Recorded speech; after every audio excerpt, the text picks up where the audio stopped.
even though I was working that and having my kids and, wanting to be great at everything, there were definitely things that fell apart or that got ignored. And when I look back, I can say that the number one thing that got ignored was me.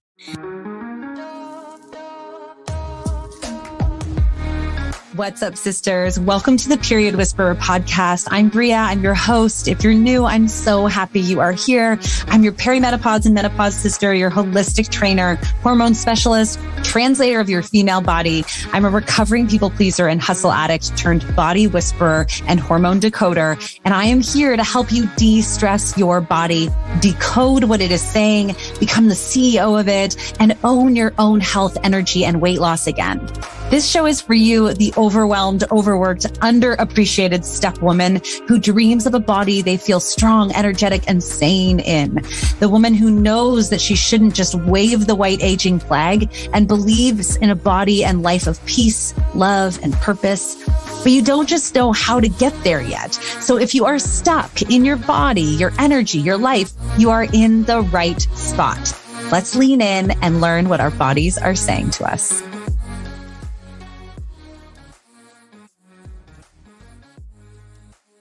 Hey, sisters. I wanted to share with you a stat that I found super shocking. 75% of the women I end up working with in my one-on-one format come to me not for strategy, not for hormone healing tips, but for accountability and mindset. The strategy is out there and it's actually a lot simpler than we all think, but it's how do we follow through on that strategy? How do we have the confidence to keep going and have consistency? So mindset and support is such a significant part of our journey.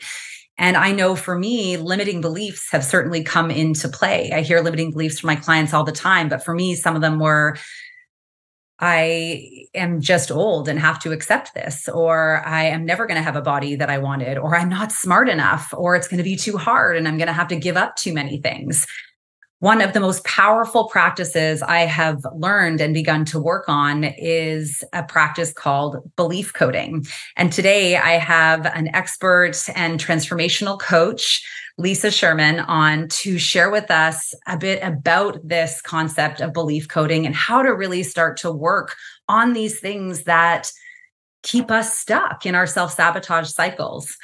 Lisa is a mom, an educator, a transformational coach. She uses her experience as an accredited belief coding facilitator, along with her natural gifts of empathy and intuition, to help others go out of the limiting beliefs that are holding them back. And she also has the most calming voice and calming presence of anyone I've ever met. So I'm so excited to introduce you guys to and have this conversation in front of you with Lisa. Welcome, Lisa. Oh my gosh, thank you. Hi, I'm glad it's only audio because my cheeks are bright red now. Just hearing you speak and introduce me like that. So thank you. We never, I think, realize how much we've accomplished and how much we do. So you've done some amazing things. I'm really grateful to have you here. You help a lot of women. So thank you so much. Why don't we start? Why don't you share a little bit about your story and how you even got into this belief coding before we talk about it? Sure. Okay. Well, like you said, so I am a mom of two teenage boys. Mm-hmm. I have an 18-year-old and a 15-year-old. And I've been a primary school teacher for 25 years. Wow. And wait, let's all just have a little round of appreciation for that. That's amazing. Not just the 25 years, but the fact that you have helped kids and worked with kids for that long. Like, props to all the teachers out there. Yes. Not the easiest of jobs at times. No. And definitely for me, as I reflect back, I'd say one of the pieces that I'm working on is getting over the guilt and the guilt of having worked full-time for 25 years while I was raising my kids, and possibly at times, for sure, putting more energy and time and effort into raising other people's kids and not neglecting my kids, but certainly not having the energy and the patience and the creativity that I wish I had had coming home to them. So that Mhm. was just an aside, but that's something that I'm working on, through my belief coding is just, releasing that guilt and what it Yeah. stops me from doing now. Um so yeah, so I did work full time and had both of my kids. Luckily, we were able to have some help in the house during those times. My husband did travel quite a bit, so he was probably out of the house for at least a week, a month, Oh, which, wow. also gave me the perspective. Never would I call myself a single parent because I can't even imagine what that would be like full time. Mhm. But having had those, weekly or biweekly experiences of being the only parent home with two kids and being a full time, working mom, I can definitely relate to what that was like. Luckily for me, it was not full time, Yeah, part-time. part time. But I would say that something, even though I was working that and having my kids and, wanting to be great at everything, there were definitely things that fell apart or that got ignored. And when I look back, I can say that the number one thing that got ignored was me Mm. and my needs and my ability to set healthy boundaries for myself Mhm. and my ability to to acknowledge what I was doing and acknowledge how much it can take out of a person to raise kids, dogs, Yeah. and if you can hear them, and Yeah. um, and to work in a job that can be pretty draining and Mhm. really require a lot of you. I'd say that's super relatable. I mean, that's gotta be 80% of the women that I talk to, they understand. And even if you don't have kids, like we all wear a lot of hats. Yeah. And it's often the thing that gets neglected the most is often us. Mhm. For sure. Yeah. And I think for me in our situation in particular is that when things should have started to get a bit easier, when my oldest was finishing up middle school and heading into high school and things should have gotten a bit easier as far as the level of independence, they actually like took a turn for the worse for us. We knew that our older son definitely struggled with some mental health issues and some self-regulation issues, but it was at the start of high school for him that things really got out of hand and the behaviors became very dangerous and extreme, and we were just, it got to a point where we didn't know from one day to the next what a phone call coming in would be telling us. So that's where things got really out of control for us, and we were definitely doing the best we could to advocate for our son and our family and navigate the health system, specifically the mental health system, navigate what supports are out there. We live in Canada, so I know it's not always the same, Mm. across countries, but for us, it was definitely boundary after boundary and, like limit after limit that we'd come up to and think we'd find someone who could help us or an organization that sounded great. And then there was always a reason why it didn't work out for us. Um, Unfortunately, things ramped up quite quickly, and he got involved in different things that got him into more serious situations. And that, I say it's unfortunate, but it was also somewhat fortunate because we were able to then get him into a treatment program. Right. And though, having your child leave your home well before you're ready for him to or her to, is devastating. But I have to say that there was also some relief there, Uh, because for the first time in, probably 2 years, we knew he was safe. yeah. And, we didn't know what it would look like going further, but we just knew, okay, well, he's safe. I mean, thank you for sharing so openly about that. I feel like I have to highlight what that's difficult at any time, I imagine, in life for parents to experience what you had been going through.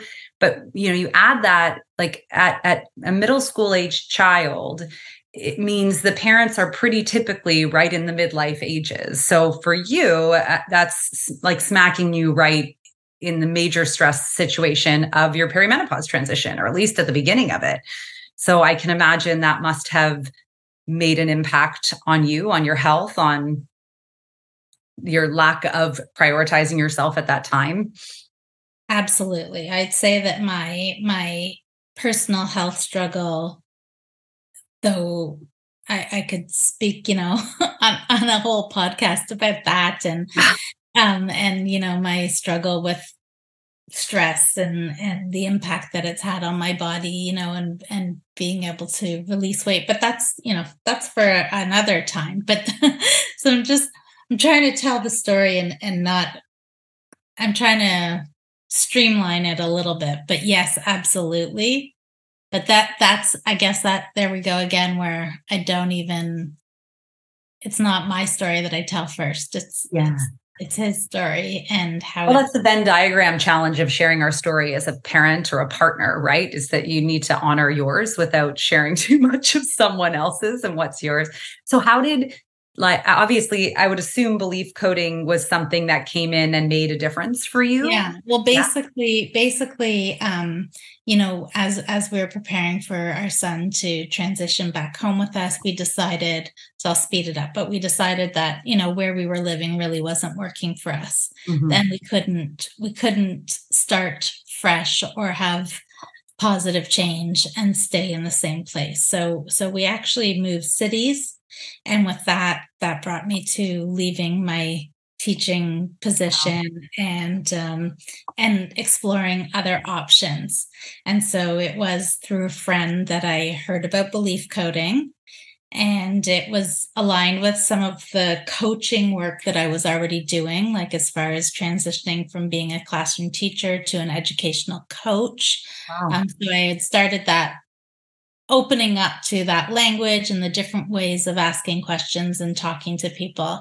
And when someone introduced me to belief coding, I looked into it, and if anyone looks online, they'll find access to Jessica Cunningham, who's the founder of Belief Coding, and she is just. I mean, for me, she was very captivating and just drew me in.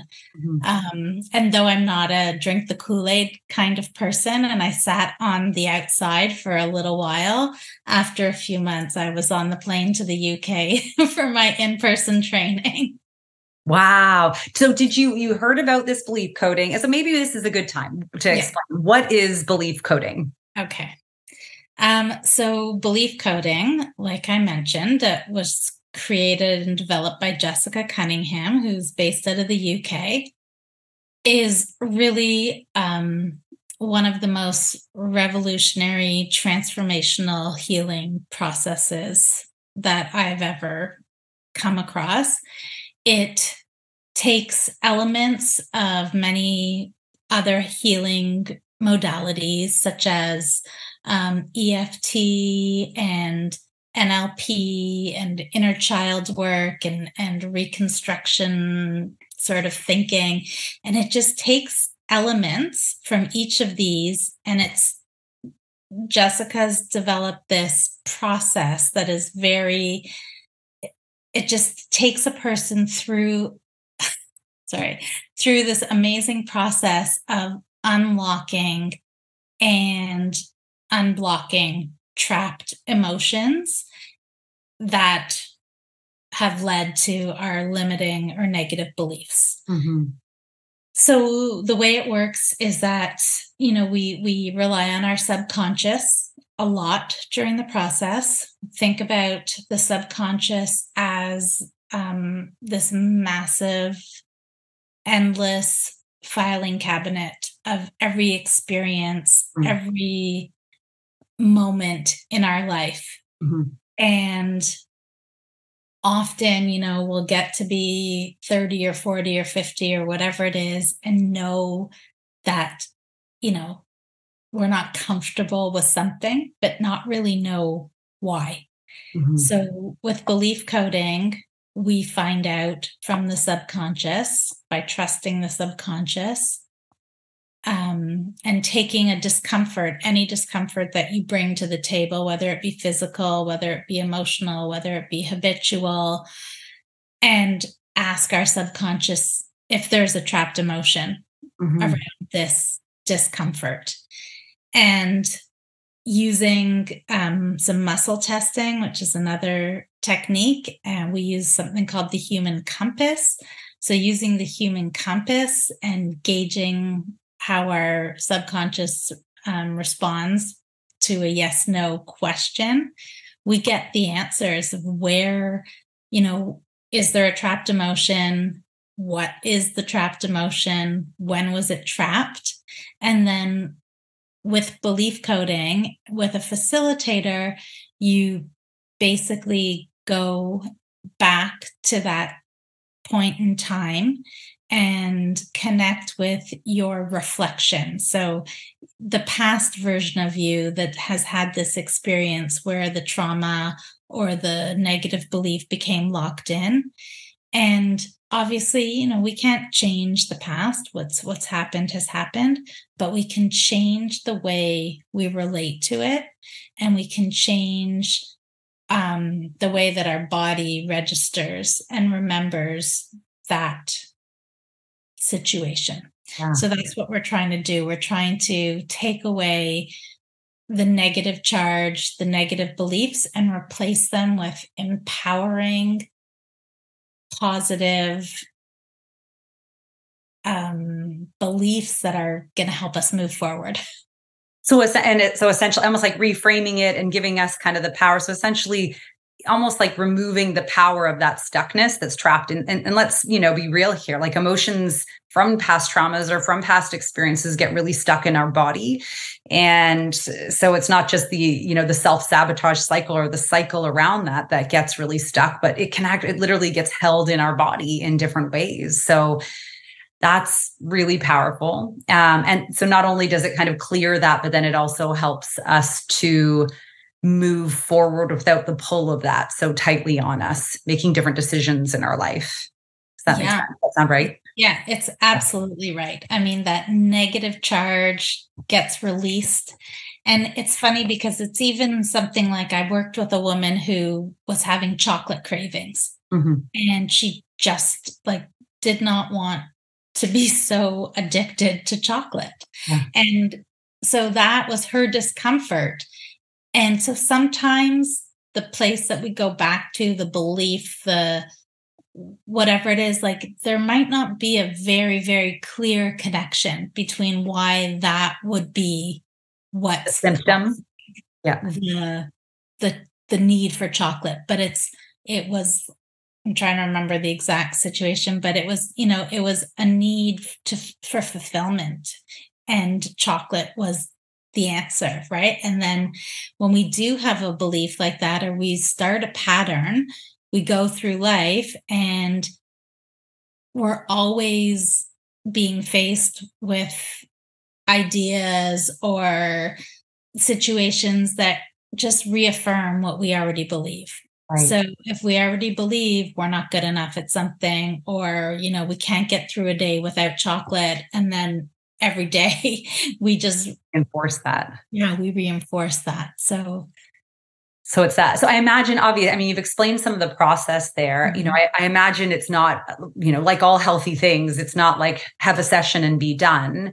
But for you, how did the experience of going through this process for you, how did this help you in your life? So the first few sessions that I did, the emotion that continuously came up, no matter what I came with, and have a lot of physical pain. So I would come to my facilitator with an elbow pain. And then, was there a trapped emotion? And yes, and what was the emotion? And it was almost always failure for me. And it almost always brought me back to something around my son Mm, and my feelings of having failed him because of the journey that he's been on. right. Um, so a lot of my sessions were around that, though they'd be different experiences, different memories, different, you know, from different points, even prior to me having had kids. Mm, But it was working on that personal belief of mine that around I'm not failure. good enough and that Yeah. I'm a failure. And I think that, I mean, look, we all have different limiting beliefs, but that's a very real one. I feel like that umbrella of I'm not good enough, I'm not worthy enough can really encompass a lot of what we as women anyway struggle with overall in our life and in our overarching way. So these pains that you are having, have they gone away? So a lot of them have. And when they Crazy. come back, like today, today I did one, like, because I can do it on myself really quick and easy. And I went to see my massage therapist, and she's like, "Your rib cage is just completely like smushed." Oh, And so I did one today, and I said, "What's going on with my rib cage?" And it was around, yeah, like it came up as like something that had happened at um, age 27. And the word that came up was impatience. And it was around the time like that I was dating my husband, and he never did anything nearly quick enough for me, as far as like ask me to marry him, yeah. decide that we're gonna have kids, and I was always like, and so it was this, yeah, it was just an interesting release and an interesting point to come to around impatience and wanting things to happen quicker than they are. And I think that's where I am right now in my, with trying to end my 25-year career as a teacher, where I never really had to think about what my job was, and, become sort of an entrepreneur and start off on my own and sell myself, which is completely out of my comfort zone. And I think that impatience of why isn't this happening quicker is something that is coming up for me, but Mm, making that connection to, okay, this feeling of feeling impatient and wanting things to come faster than they are, it's not a new feeling for me. it's an old one. It's an old wound that's in there, is what Yeah, you're saying. Yeah. exactly. That's so fascinating. And I think, again, that's another very relatable, like, I guess, limiting belief. Because I think in general, as humans, we grossly overestimate what should happen or what can happen in a short period of time and really underestimate what's possible over like 3 months, 6 months, 12 months, 18, when you think about how time passes. So I also find this super fascinating. I know because to make it really relevant for women around perimenopause, one of the shifts in the brain in perimenopause is the impact of these hormones, our main sex hormones shifting, that impact our memory encoders and memory retrievers in our brain, which means that suddenly we become more aware of past traumas, of things that aren't like, we're more irritated suddenly by them. And just, I think it's probably because we're no longer like subconsciously driven to procreate. So now we have this extra space. It's like this fog has cleared and we're like, I don't recognize myself, or this is really frustrating. Like, why can't I get past it? So it almost feels like a prime time for women to be exploring this piece within themselves. Would you agree? Is that fair? Absolutely. I mean, for me, I turned 50 this summer, and that was it. Like, I started doing some work, and I just decided that it's my turn. Yeah. It's my turn. And the only way for me to live the life that I'm ready to live is to let go of some of the shit, sorry, but some of the Yeah. stuff that is no Yes. longer serving me. Yes. And, it's holding me back. And it's like, I've struggled with my weight, and I'll do sessions on a regular basis. I'm like, okay, I'm at a plateau. Why? Why does my body not want to lose weight this, like, right now? Why do I not feel like I can get up and go for my walk this morning? And, every time I do it, there's a reason. and, and so I do. I think that especially for women that are starting to look inside and want more for themselves, and want just to surround themselves with people and ideas and concepts and spaces that just lift them up. Mhm. We've got to start with ourselves, Yeah. because we really, An inside job, isn't it? yeah. It always is. And you brought it up earlier, the idea of self-sabotage. Now Yeah. that is just a common, like, discomfort, right? And it's it's too grand to even just attack Mhm. self-sabotage as a whole. Like, we have to look into the specifics and where it's coming from. Mm. And often, like you were saying, is it a one and done? Well, we could talk about one area of self-sabotage and get to the bottom of that, and then realize that 2 weeks later, uh, okay, I'm not self-sabotaging that way anymore, but I'm doing it Oh, this this way. way. So now what's that? So let's peel back another layer Uh, and figure out why. And I think sometimes, really sorry, cool that you can do this on yourself. Sorry to interrupt. I think that's because to find a modality that you can practice eventually on your own, like once you, it's really got to be really powerful, because sometimes just seeing someone once a week, can only get you so far. So to be able to learn how to do this for yourself has got to be really accelerating, maybe is the word there. it is. It is. Mhm. I think, and then there's sometimes where weeks will go by. Like I was saying to you at the beginning, I've been stuck for the last few weeks, but Mhm. it took me a whole week before I let myself belief code on myself to figure out why I was stuck.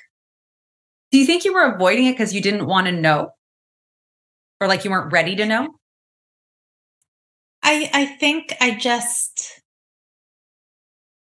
was I think I was so stuck in my old ways, Mm. and not thinking, not just not tapping in to what I have, Yeah. not tapping into myself. Yeah. And I think that's been a common thing for me, that we all have skills, we all know what to do. And so sometimes it's frustrating when someone else tells us, oh, well, you should be doing this, and we're all, yeah, I know I should be doing that, but I can't, or Yeah. there's something in my way right now. Yeah. So Yes, I don't know if I answered your No, question. you did. Absolutely. What do you think, when people start to learn about something like leap coding, what do you think some of the fears are, or what were some of your fears? Because you said you kind of sat at the outside as you learned about this modality, as you learned about how it could help people. You didn't like jump on in and drink the Kool-Aid. What are some of those fears of people when they're considering this? I think for people who are mainstream, which I would consider myself relatively mainstream with a dabbling in lots of other In stuff. the So woo? yeah, I've always been interested. Like if you look in my office, I'm surrounded by fairy cards and crystals but it's been more of just something I love and not something that I live. Right. Oh, that's a Um good way of putting it. so I think people can be just afraid of, or not, I would say less afraid, but more skeptical of something that takes on, a little bit of like an esoteric spiritual realm, right? Mhm. Um, but I do think a big piece of the fear is being afraid of what you're going to find out. Yeah. Yeah. Um, Yeah. I think sometimes when I think about times where I have felt a pull to try something, like, when you just have that gut feeling, it's obviously drawn to it. You keep Googling it, you keep checking it out. There's, there's, we often focus on smaller issues that we're worried about to avoid the bigger ones. And for me, I always notice it's like maybe the smaller issues that, oh, you're worried about what your parents or your partner or your kids will say and how they'll judge you on this decision. But ultimately, whenever I have moved through that piece, I see the real issue is often like, I don't know that I'm ready to handle what comes out underneath that. yeah. Because once you open Pandora's box, sometimes, once you know something, you can no longer unknow it. And it's almost like that lion hunt where can't go around it, can't go over it, can't go under it, time to go through it. And as overwhelming as that can be, I hope anyone listening takes a deep breath and recognizes that's the only way is through it, right? Yeah. And the one thing about this experience that I tell anyone that I'm working with or people who are considering working with me is that from my experience, you only go where you're ready to go. Mm. Oh, I And love that. yeah, I'm being honest here, and I will say, at the risk of scaring many of your listeners, some people, when they ask their human compass, where this emotion was trapped, I always say, was it trapped in this life? And sometimes we get a no, and then I'll say, was it trapped in a past life? Mm. And I get Ooh. shivers when I just Yeah. say that. But I've never worked with anyone who adamantly doesn't believe in past lives and has been taken to a past life. Mm. So I just think it's like worrying about what might or might not come up. Really, like it's if you're not ready, it's not going to come up. Oh, I love that. It only gives you what you're ready for. And because it's your subconscious, so it's probably going to protect you no matter what. It's only there Absolutely. to help you work through the piece that you're capable of working through at the time. And I would say, like if you have a pull and you're interested towards something in your gut, like women have so much magic around that instinct. And so I don't think you're going to scare any of the sisters off listening to this. Because I think that anyone who listens to this recognizes that they have a pull to something in their life that is not coming to fruition, which is why we feel so stuck in perimenopause, because there's more we feel like we're worthy of, or more we feel like we're capable of. And we're trying to learn enough about ourselves to get closer to it. And this is sounds like a really cool modality. And I said earlier how like Lisa gave me the opportunity. I dove in to have a session, and it was a really moving and powerful experience. I've always been really open-minded to these things. So that was I'm sure that helps in some ways, but I think, like you said, you're only capable of what you're only going to be given what you're capable of handling at the time. And I know for me, just to share some of my experience, like I have struggled my whole life as a people pleaser. And when I dig deeper under that, and I've done a lot of other work, before even connecting with you on this, but that holds me back because it becomes this worth story. Like if I'm not doing these things for other people, what am I worth? What is my worth? And then it also becomes this, for me, a self-sabotage story around, it feels emotional even just sharing this, around if, like I can't do these things for myself because I have other people I need to do things for. So it almost becomes that excuse. So I'm getting a bit of unraveling that belief for me has been really, really powerful. And I definitely came up this tie around being worthy of someone else's time, being worthy just as I am. So I'm super grateful for that opportunity with you. I think was very eye-opening. And it gave me a lot of opportunity to start recognizing the stories I tell myself all the time. So that was a really powerful part of my experience as I start to work through this stuff with you is even just seeing, because our perspective plays such a role. And when we have a lens on of that, the story that we're telling. So for me, the lens is like, well, I'm only worthy if I do all these things or if people like me, then trying to do something that is going to disrupt the cart of other people is really hard against my belief system. So working through that has been hugely impactful for me. So I'm super grateful. You did that. Well, you helped me do that, but that was you. So thank you.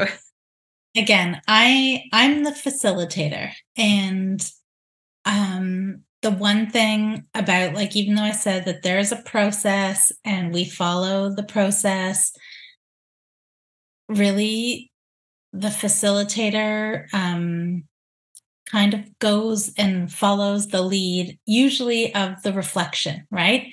Whoever's come up. And we really, I don't know beforehand what's going to come up and how I'm going to guide. So I have to be somewhat open and willing to just follow your lead. And the other thing that I wanted to just mention quickly is that for people who do have any fear or, there's some resistance there. The one thing that's really different about this modality is that if you have experienced an extreme trauma that is very personal and very, uncomfortable to talk about, that does not stop us from doing the work. You do not need, so my clients do not need to tell me where they've gone back to or what they're experiencing in order for me to help them help their reflection work through it. Oh, that's really good to know. I've heard that can be a very traumatizing thing, a re-traumatizing situation. So, Lisa, this is fascinating. Again, as being someone who got to experience it, it's such a powerful and gentle, I would say, way to learn more about yourself, to connect and release blocks. So for anyone who is listening, if you have been stuck or you're feeling really stuck and you know that it has something to do with, either a belief or maybe something that you're just not seeing in yourself, I think this can be such a powerful opportunity. So for those listening, how do they learn more about you, about belief coding? What does that look like? Oh, well, like I said, with me, it's a brand new venture. So thank you, Bria, for giving me this space to share about it and the opportunity to practice with you. I'm relatively new to Instagram, but that's my goal to get, done a lot of belief coding sessions around social media and getting myself out there. So there's a little bit on my Instagram, which is Lisa New Beginnings 50. Jessica Cunningham and Belief Coding has a public Facebook page with, I think, over 60,000 followers right now. On there, you'll find videos and testimonials and just amazing things that you can watch. I'm offering any of your listeners a free 15-minute sort of discovery session. So that link is also on my Instagram. So if anybody wanted to just sign up for 15 minutes, we could talk. I could give you more details about the process. You could talk to me just briefly about what type of discomfort that you wanted to bring to the table. And I could help you understand a little bit more about what it would look like. But every session is completely different. So I wouldn't be able to tell you exactly what is going to come out. I can promise that I will hold you in a very safe space and that you will get something out of it. And it might not be revealed within the next 24 hours, but it will reveal itself and the changes will reveal themselves.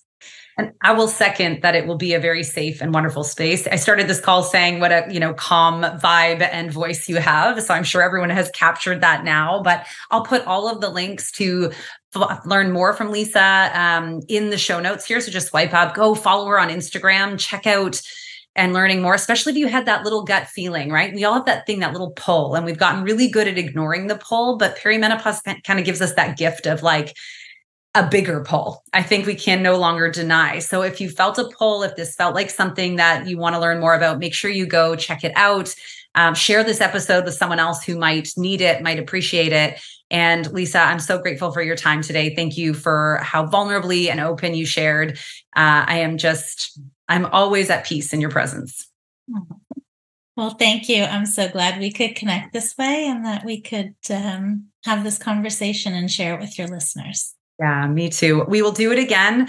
All right, sisters, you've heard it all. Go out, follow Lisa, be more in your life and not just less on a scale. We'll catch you next time.